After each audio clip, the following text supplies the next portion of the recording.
Thank you so much for introducing me. Good morning, esteemed judges and colleagues. I'm Preaploy Amornsillaphachai from Phramongkutklao College of Medicine, presenting Bridging Gaps in Survivorship Care in Low and Middle Income Countries. This work represents the first multi-center study in Thailand, exploring how healthcare providers perceive and practice lead-effects care in pediatric oncology. There are no conflicts of interest to declare. Funding was provided by Phramongkutklao College of Medicine and the Thai Society of Hematology.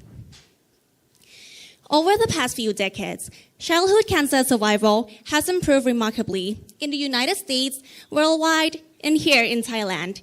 Yet, as more patients survive, lead effects such as cardiovascular and neurological complications have become the major causes of long-term morbidity and mortality, illustrated in the yellow curve rising over time. This can be summarized simply. First, advances in cancer therapy have led to increased survival, but inevitably, this has also led to increased lead effects. Unlike high-income countries with structured survivorship system, Thailand and other low and middle-income countries lack birth programs and guidelines.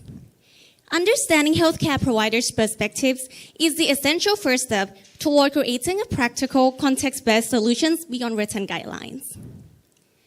Our primary goal was to assess healthcare providers' knowledge and perceptions towards lead effects care, with a secondary goal to identify the factors shaping these outcomes.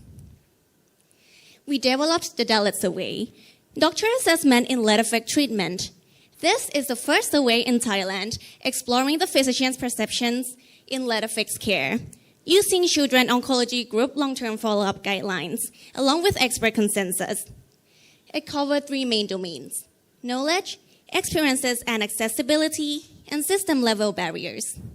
The responses were rated on 5-point Likert scale and standardized to 0 to 100 score, where higher scores indicate stronger alignment to the principles.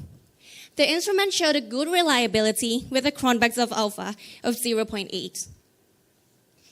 The data were collected through RateCap and distributed via Thai Pediatric Oncology Group Network, with oncologist leads sending it to their teams and following up to ensure participation. The analysis included descriptive statistics and regression models.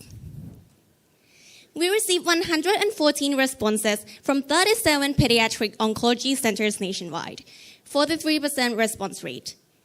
Most of the respondents were female, with a mean age of 40 years and mean experience of 14 years. 36% were pediatric oncologists. Most worked in teaching hospitals.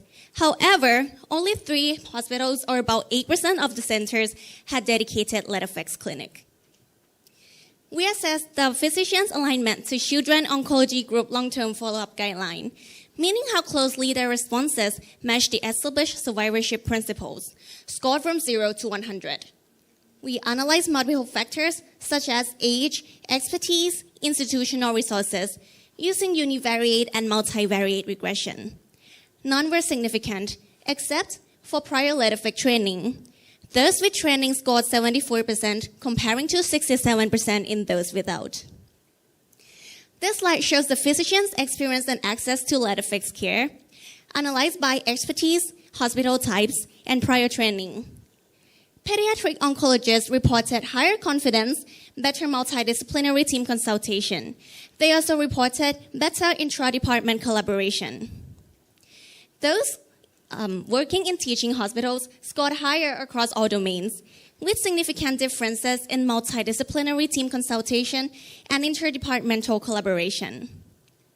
Physicians with prior lead effect training reported higher confidence and greater ease in multidisciplinary team consultation comparing to those without.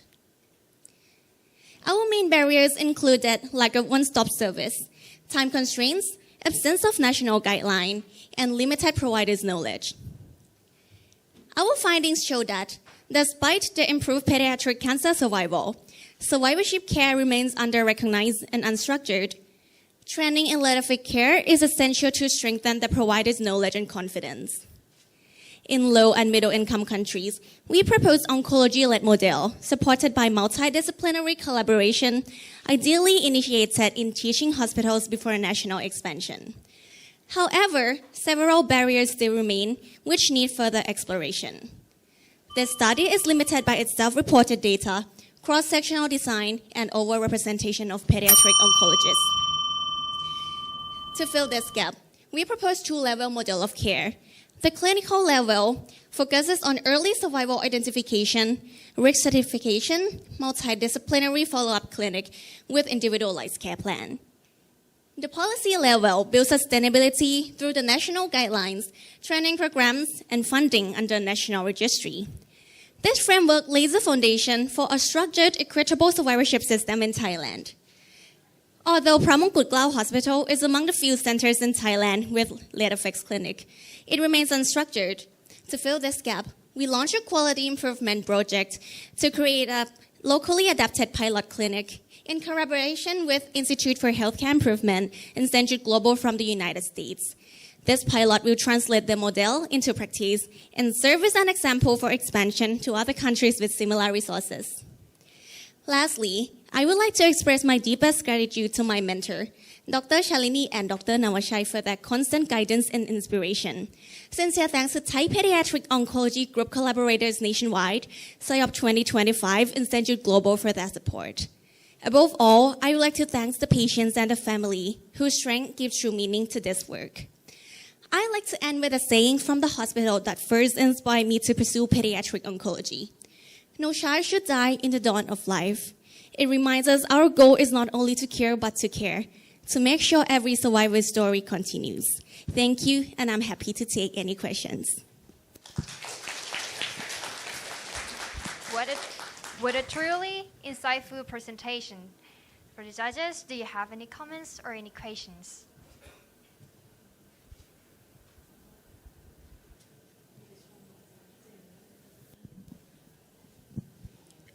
Thank you for a very good presentation, and I think that it's very good that you can apply it into a future policy, and there are a lot of collaboration. But I just wonder what was your role in this research?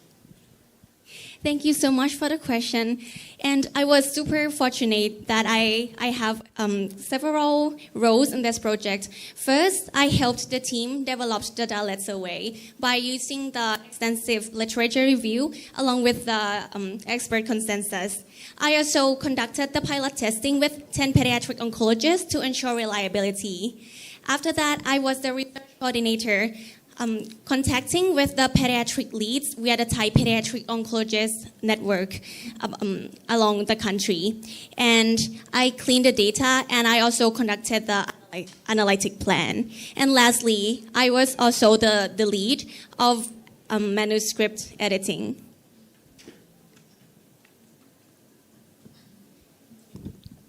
So, how do you propose addressing identify the barriers of absence of one-stop service, given the multidisciplinary approach for the late-effect care?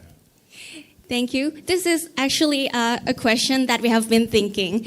So regarding this topic about the MDT, or multidisciplinary team referral system, that is actually reflects the low and middle income countries' constraint in the system. So regarding that, and our studies finding, so we did the quality improvement project. So to create the locally adapted pilot clinic here in Phramongkutklao Hospital, which combined the multidisciplinary team such as pediatric oncologists, of course, pediatric endocrinologists, the growth and development team, cardiologists, and something, and more of the subspecialists like this.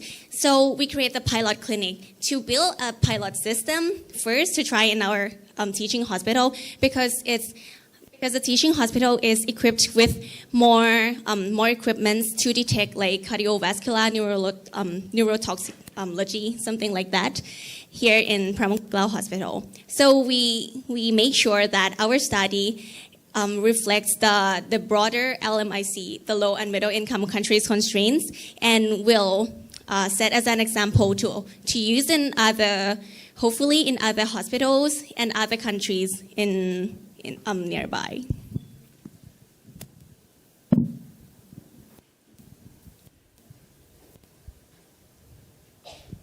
Thank you. Thank you so much.